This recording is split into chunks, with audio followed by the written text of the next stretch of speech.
C'est ici, au nord de l'Irak, que s'étendait l'ancien empire assyrien. Au XIXe siècle, les archéologues français et anglais se lancent un défi, retrouver Ninive, la capitale de cet empire disparu.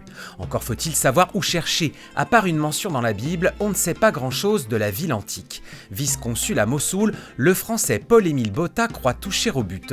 En 1843, il exhume des reliefs sculptés et de magnifiques taureaux ailés à tête d'homme qui veillent sur une ville disparue. Regardez, chaque taureau est taillé dans un bloc d'albâtre et il pèse environ 28 tonnes.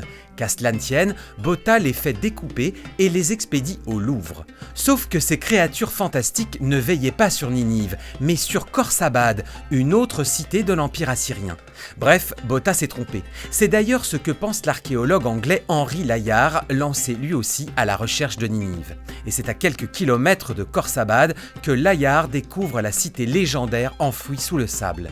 Les vestiges de Ninive sont cette fois expédiés au British Museum. Et certains se perdent en route. Layard prélève en effet quelques pièces pour décorer un bâtiment dans le Dorset, sur le domaine d'une de ses proches parentes.